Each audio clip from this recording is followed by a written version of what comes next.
Bonjour à toutes et à tous, une petite vidéo pour vous présenter rapidement comment utiliser des variables d'environnement dans un projet pour stocker des informations sensibles comme des mots de passe ou ici comme on va le faire avec des clés d'API qui ne doivent pas être divulguées. Pourquoi faire cela? Tout simplement pour que ces informations sensibles n'apparaissent plus dans le code de votre projet et que vous puissiez communiquer, diffuser votre code source sans divulguer d'informations confidentielles. Comment faire? En fait, il existe différentes manières de procéder. Certaines sont différentes selon le système d'exploitation utilisé. Donc j'ai choisi de vous montrer une méthode qui va être identique quel que soit le système d'exploitation que vous utilisez. Je vais utiliser un fichier .env, donc .env, pour stocker des variables d'environnement. Donc là, pour l'exemple, je vais partir d'un projet qui avait été écrit dans une précédente vidéo dans laquelle je présentais comment écrire une application Flask qui permettait de saisir un prompt et d'interroger l'API d'OpenAI pour générer une image correspondant au prompt, à la manière de DALL-E finalement, et de récupérer l'image générée par cette intelligence artificielle pour l'afficher dans la page web.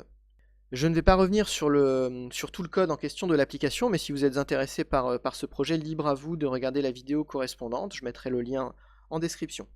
Donc dans le code, on voit qu'on doit utiliser une clé d'API, donc c'est celle qui est écrite à cet endroit.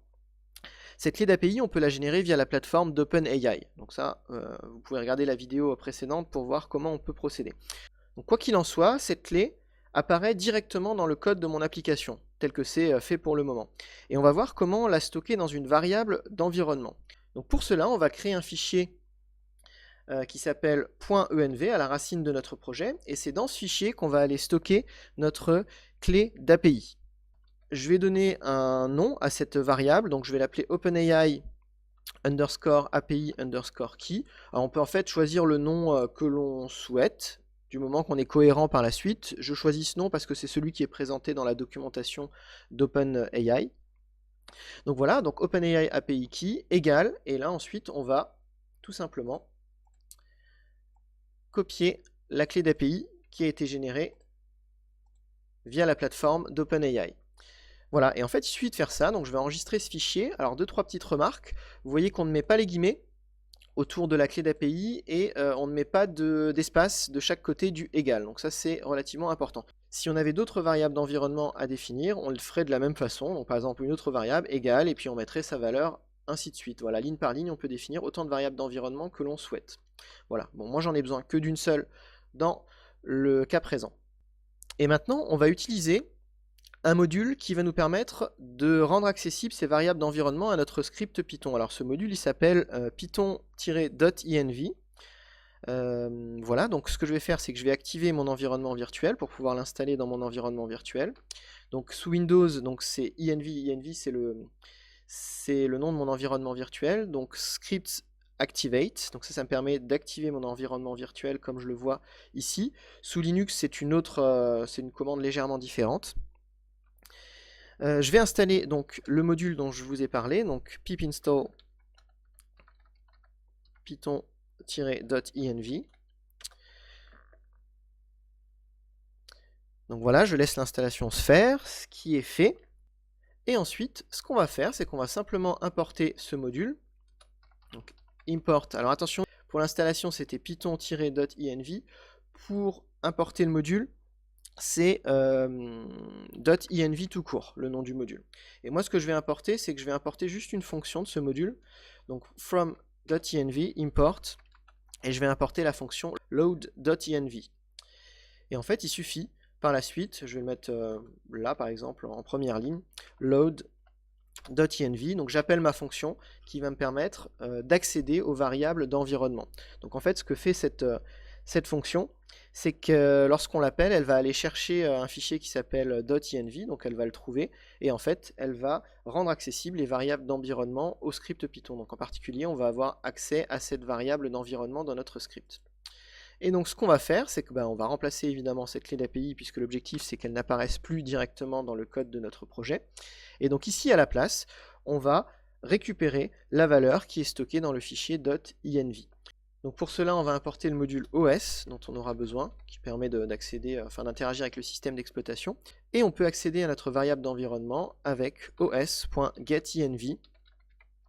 Et ensuite, on lui passe en paramètre le nom de notre clé. Donc ici, il faut préciser le nom qui est écrit ici, donc OpenAI _ API key. Alors il est aussi possible d'utiliser l'instruction os.environ qui sera un dictionnaire et on lui passe la clé OpenAI API key comme clé. C'est deux manières de faire qui ont un comportement légèrement différent, mais là c'est pas l'objet de la vidéo d'expliquer les différences entre ces deux méthodes. Donc voilà, donc ça c'était une autre possibilité. Et voilà, en fait, il n'y a rien de plus à faire. J'enregistre mon script, on va quand même vérifier que tout fonctionne correctement. Donc je vais lancer mon application Flask, donc avec la commande flask --app main --debug run. Bon, je suis pas obligé de le lancer en mode debug, mais j'ai l'habitude de faire comme ça. Donc le main qui est là, c'est le nom du fichier Python, c'est le nom de notre module là qui contient notre application Flask. Donc voilà, j'exécute cette commande. Le serveur a démarré, il est accessible à cette URL, donc je vais l'ouvrir.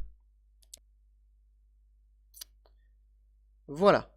Et donc là, on va pouvoir saisir le prompt de notre choix. Donc par exemple, je vais taper, allez, un combat de judo entre un panda et un lion, habillé en kimono, sur un tatami, devant la tour Eiffel, un soir de nuit étoilée.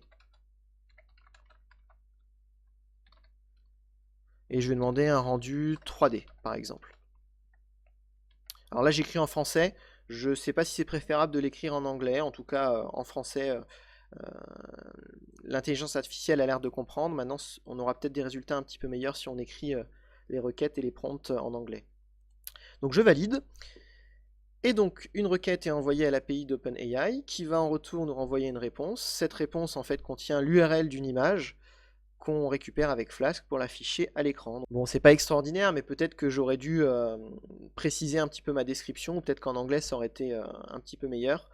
Voilà, mais bon, c'est tout un art d'écrire les prompts pour obtenir les images que l'on souhaite.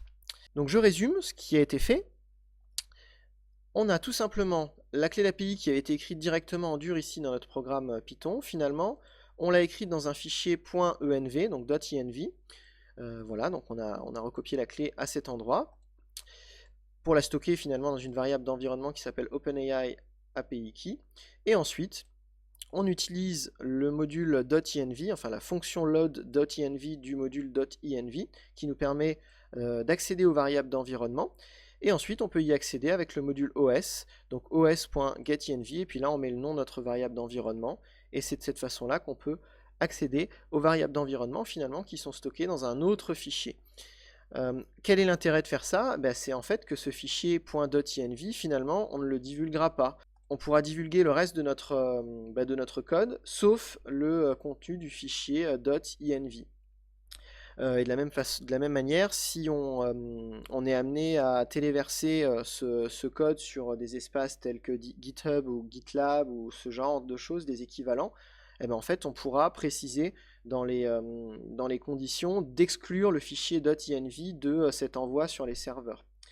Donc voilà comment on peut finalement utiliser de manière sécurisée des données sensibles en les stockant dans des variables d'environnement qui n'apparaissent plus à ce moment-là dans le code source de notre application que l'on peut diffuser à souhait sans aucun risque de sécurité. Merci à toutes et à tous et à bientôt!